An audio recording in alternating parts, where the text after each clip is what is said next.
पिछले क्लासेस में हम लोगों ने इंटीग्रल्स कैलकुलस में इंडिफिनिट इंटीग्रेशंस का ट्रांसफॉर्मेशन समझे थे। उस पर कुछ बेसिक एग्जांपल्स भी हम लोगों ने सॉल्व किए थे। आज का जो हम क्लास करेंगे वो मेथड ऑफ सब्स्टिट्यूशन। अगर हम बेसिक भाषा में ये बोले सब्स्टिट्यूशंस क्या होते हैं, तो सब्स्टिट्यूशन का मतलब होता है, जो मीनिंग होता है, किसी एक पर्टिकुलर फंक्शन यानी एक फंक्शंस को आप लेट करते हो, सपोज करते हैं, और उसे हम डिफ्रेंशिएट करके गिवन फंक्शन में, गिवन क्वेश्चंस में, इंटीग्रेट में उसे सब्स्टिट्यूट करते हैं। तो हम इसे इस तरीके से भी समझ सकते हैं। अब इसमें डिफरेंट डिफरेंट टाइप के क्वेश्चंस होते हैं, डिफरेंट डिफरेंट फॉर्म में होते हैं, जिसमें कभी सिंपल रहते हैं, यानी जैसे कि देख सकते हैं क्या कहते हैं, तो मतलब फंक्शंस ऑफ द फॉर्म, यानी इस टाइप का फॉर्म हो, कोई एक्स है उसके पावर में और नॉन वैल्यू है, यानी स्क्वायर ऑफ रूट्स टाइप के क्वेश्चंस होते हैं, क्यूबिक रूट होते हैं, बाई क्वाड्रेटिक होते हैं, क्वाड्रेटिक होते हैं, फिर ये पावर में डिफरेंट डिफरेंट्स आते रहते हैं। तो उस सब केसेस में हम क्या कर लेते हैं ना, जो पावर में जो हाईएस्ट वैल्यू होता है उसे हम पुट कर लेते हैं। x के पावर में अगर n है तो हम इसे t मान लेंगे, या फिर आप z भी मान सकते हैं। तो z मान लेते हैं या t मान लेते हैं, कोई अपने हिसाब से सुटेबल मान लेते हैं। अब इसका हम क्या करते थे, तो डिफ्रेंशिएट करते थे। तो डिफ्रेंशिएट करने के बाद पावर पीछे आ जाएगा और पावर एक माइनस होगा, ये मेरा इधर dx बनेगा और ये dt। इसके नीचे जो dx है इसे क्रॉस मल्टीप्लिकेशन करके हम इस साइड लेके चले आए। तो इस तरीके से क्वेश्चंस को हम बनाते हैं, यानी कह दिया जाए तो एक क्वेश्चन हमें मिलेगा इंडिफिनिट इंटीग्रेशन के मेथड ऑफ सब्स्टिट्यूशन में, इस टाइप वाला क्वेश्चन देखने के लिए मिलेगा। दूसरा जो क्वेश्चन होगा वो इस फॉर्म में रहेगा, इस फॉर्म में, ठीक है। यानी अगर हम पावर में 2, 3, 4, 5, 6, 7, ये तो समझ में आ गया, जो x के पावर में कोई नंबर होगा। अब इस वाले टाइप में क्वेश्चंस में क्या आ जाएगा, ये जो आपको जो लिखा हुआ है ना, इसमें भी आपको पुट करना होगा किसको, तो ax plus b is equal to t, इसी को पुट करना होगा। अब इस टाइप में थोड़ा सा एक कन्फ्यूजन बना हुआ रहता है सभी स्टूडेंट्स के लिए, क्योंकि इस टाइप का क्वेश्चन कभी अंडर रूट्स है तो कभी क्यूबिक फॉर्म में है, क्यूब ऑफ रूट्स में है, तो उस सब केसेस में भी आप इसी को मानते हो। लेकिन अब यहाँ पर ये बनता है, अगर ये स्क्वायर ऑफ रूट्स में है, स्क्वायर ऑफ रूट्स में है तो इसका हम स्क्वायर करके लेते हैं। अगर स्क्वायर क्यूब्स ऑफ रूट्स है तो हम यहाँ पर क्यू रखेंगे। अगर बाई क्वाड्रेटिक है तो 4, फिफ्थ रूट्स है तो 5 रखेंगे। यानी जितना रूट्स रहेगा उतना हम टी के पावर में ला करके रख लेते हैं। चलिए, अब उसके बाद हम थर्ड नंबर टाइप क्वेश्चंस की अगर हम बात कर दें, third number types of questions की बात कर ले, तो इसमें क्या देखने के लिए मिलता है, एक फंक्शन है, उसका जो फॉर्म दिखेगा तो वो क्या दिखेगा, function into F dice x. ये एफ डाइस एक्स का मतलब क्या हुआ, ये जो फंक्शन है ना, इसी फंक्शन का डिफरेंशिएशन कौन है, एफ डैश एक्स है। तो इस टाइप का जितना क्वेश्चंस होगा, यानी इस फॉर्म पे जितना भी क्वेश्चंस बनेगा मेरा, और अगर आया तो सबसे पहले हम क्या करेंगे, एफ एक्स को हम टी मान लेंगे, ठीक है। अब इसका आप डिफरेंशिएशन कर दीजिएगा। तो डिफरेंशिएशन हम जैसे करेंगे तो ये हमें मिलेगा एफ डैश एक्स मिलेगा, ठीक है। और सामने में जो आपका टी है ये क्या बन जाता है, डी टी बन जाता है, कोई दिक्कत नहीं है। इसके बाद जो इंटीग्रेटेड की जो जनरल प्रॉपर्टी है उसके हिसाब से बनेगा। वैसे भी हम दो सभी पे एक आध क्वेश्चंस करके देखेंगे, एग्जांपल्स करके देखेंगे, जिससे और भी इजी से समझ में आ जाए। अब देखिए फोर्थ टाइप क्वेश्चंस क्या है, क्या हमको देखने के लिए मिलेगा। तो फोर्थ टाइप्स ऑफ क्वेश्चंस जो हमको देखने के लिए जो मिलेगा वो है क्या, तो एक फंक्शन रहेगा नीचे में और इसी नीचे वाले फंक्शन का ऊपर में रहेगा। तो हम इस फंक्शन को हम ये भी बोल सकते हैं रेशनल फॉर्म क्वेश्चन है।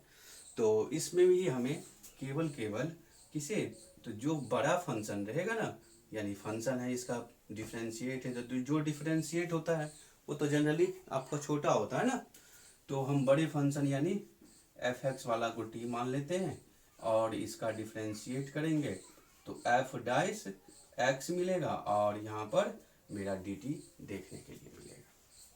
क्लियर है। अगर हम एग्जाम्पल्स ले तो किस टाइप का एग्जाम्पल सब ले सकते हैं। अगर हम इसमें इसकी बात कर लेते हैं तो इस टाइप के एग्जाम्पल्स आ सकते हैं। जैसा कि देख सकते हैं क्या, x इंटू डी एक्स और 1 प्लस एक्स स्क्वायर इसी आगे।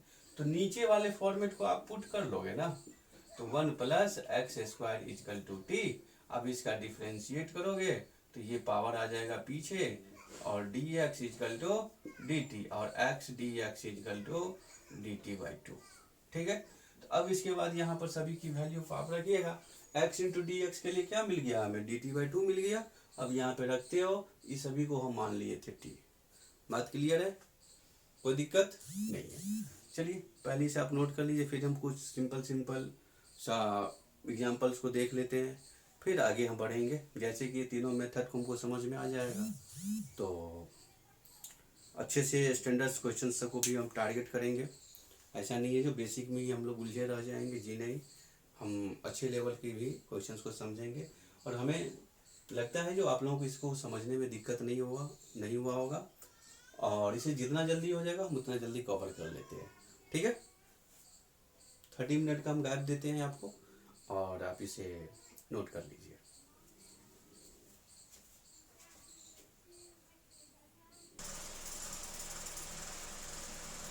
तो चलिए देखते हैं क्वेश्चन सब कैसे सॉल्व किया जाएगा। जैसे कि फर्स्ट क्वेश्चन हम जो लेकर के आए हैं वो इस टाइप से क्वेश्चन है, x square into 1 plus x cube और whole to the power 3/2 into d x. तो सबसे पहले हमें क्या करना होगा, ये भी समझना पड़ेगा कि किस पर्टिकुलर फंक्शंस को हम पुट कर सकते हैं। तो जैसा कि हम जो बताए थे पिछले वाले क्वेश्चंस में, जो पावर में जो हाईएस्ट दिखे उसे आपको पुट करना है। तो ये जो आपका है ना, इसे आपको पुट करना होगा। X cube 1 plus x equal to t, इसका डिफ्रेंशिएट करोगे तो 1 कांस्टेंट बनेगा, तो 1 का वैल्यू 0 हो जाएगा और इसका डिफ्रेंशिएट कितना हो जाएगा, तो 3x स्क्वायर इक्वल टू इसका बनेगा D T by D x. अब x को इस साइड लेकर के आओगे तो आपको क्या बनता हुआ दिखेगा, वो ये बनता हुआ दिखेगा। और जैसा कि हम जो देख रहे हैं पूरे क्वेश्चंस में मेरे पास 3 कहीं नहीं दिख रहा है, इनटू के फॉर्म में कहीं नहीं दिख रहा है। इस 3 को क्या करेंगे हम, RHS के उस साइड यानी dt के पास लेकर के जाएंगे तो हमारे पास क्या बनेगा, dt बाई 3 बन जाएगा। अब इसके बाद हम क्या करते हैं, i में सभी वैल्यू को सब्स्टिट्यूट कर देते हैं। i में जैसे ही सभी वैल्यू को सब्स्टिट्यूट करेंगे तो ये जो x square into d x के लिए क्या लिखेंगे, dt बाई 3। तो इस 3 को हम बाहर निकाल लेते हैं, हम ऐसे लिख लेते हैं, dt को लिख लिए। अब यहाँ पर इसको क्या लिखना है, तो हम इसे t मान लिए। इस टोटल के पावर में क्या दिख रहा है, 3/2। तो सभी स्टूडेंट को इसके आगे खुद से क्वेश्चन सॉल्व कर सकते हैं, लेकिन आप लोग कहिएगा क्या, सारे क्वेश्चंस को आप रास्ते में ही ले जा करके छोड़ देते हैं, सॉल्व तो करते ही नहीं है। तो चलिए हम इसे सॉल्व कर देते हैं। अब इसका क्या करना है, भिन्न जोड़ करना है, एलसीएम करना, नीचे भी होगा और ऊपर भी एडिशन कर लेना है। फिर टी की वैल्यू को पुट करना है, टी के पोजीशन पर क्या पुट करोगे, तो ये वाला पुट करना है, 1 प्लस एक्स क्यूब यहाँ पे पुट करना है। चलिए सेकंड नंबर क्वेश्चन थोड़ा देखने में अटपटा लग रहा है, बट ऐसा है कुछ नहीं बाबू। इस टाइप के क्वेश्चंस में कभी भी कुछ मिले, अगर इसे देखने के लिए मिल जाए तो सबसे पहले ट्रिगोनोमेट्रिकल फंक्शंस यानी ट्रिगोनोमेट्रिक का जो एंगल है उसके ऊपर ध्यान रखोगे और जनरली हम उसे ही पुट कर लेते हैं। चलिए इसे हम पुट कर देंगे। अब इसका डिफ्रेंशिएट करोगे तो इसका पावर कहाँ आ जाएगा, पीछे आ जाएगा, तो 3 इंटू 2x मिलेगा, इसका पावर 2 बचेगा, 3x का 3 मिलेगा, t का dt बाई डी एक्स मिलेगा। dx को इधर लाओगे उससे पहले 3 आपका कॉमन हो जाएगा, यहाँ से 1 मिलेगा। अब जो आप देखते हो 3 इंटू के फॉर्म में कहीं नहीं दिख रहा है, तो आपका 3 dt के पास पहुँचेगा, ठीक है, dt के पास पहुँचेगा। तो देयरफॉर आई आपका क्या मिलेगा, सब्स्टिट्यूट करोगे तो ये 1/3 को आप बाहर निकाल के रख लो और इसके बाद देखिए 2x² plus 1 into d x को क्या लिखोगे, dt/3, तो 3 1/3 को हम बाहर निकाल लिए, तो ये मेरा t बन गया। अब साइन स्क्वायर है, साइन के एंगल को क्या मान लिए थे, तो t मान लिए थे। अब इसका इंटीग्रेट करना है। अब थोड़ा सा यहाँ पर जब आते हो तो दिमाग में चलता है क्या इसका तो इंटीग्रेशन होगा ही नहीं। क्यों नहीं होगा ऐसा? ऐसा इसीलिए नहीं होगा क्योंकि साइन का जो है ना, sine square form, cos square form और टेन स्क्वायर का इंटीग्रेशन नहीं होता है, उसे किसी और फॉर्म में ना कन्वर्ट किया जाता है। तो आप इसे क्या करोगे, इस फंक्शंस को क्या मान करके चलोगे जिससे ये क्वेश्चंस इजी से सॉल्व हो जाए। इसे क्या मान करके चल सकते हो? तो सबसे पहले आपको एक ट्रिग्नोमेट्रिकल फॉर्म को समझना बहुत ही ज़्यादा ज़रूरी है, बहुत ही ज़्यादा ज़रूरी है। आप हमें ये बताइएगा ज़रूर, तो इसे हम क्या मान सकते हैं। और आप लोगों के लिए भी यही बात रहेगा क्या, तो HW रहेगा। ये क्वेश्चन वही स्टूडेंट सॉल्व कर सकते हो जिनको ट्रिग्नोमेट्रिकल टाइप क्वेश्चंस में क्लास 12th में प्रॉब्लम नहीं हुआ था। ठीक है, अब हम ये देखना चाहते हैं जो आप लोगों में से कितने स्टूडेंट्स ऐसे हैं जो इस टाइप के क्वेश्चंस को ईजिली सॉल्व कर सकते हो। हम वो बता दिए हैं, जो कॉस वाले क्वेश्चन जो स्क्वायर फॉर्म में दिखते हैं, क्यूब फॉर्म में दिखते हैं, वो डायरेक्ट सॉल्व नहीं होते हैं। टेन वाला भी जो स्क्वायर और क्यूब में होते हैं वो भी डायरेक्टली सॉल्व नहीं होते हैं। ठीक है, अब आप यहाँ से हमें बता सकते हैं। कहीं मन में आता होगा तो इसका फॉर्मूला याद नहीं है, तो हम फॉर्मूला भी आपको हम दे देते हैं। चलिए देखो,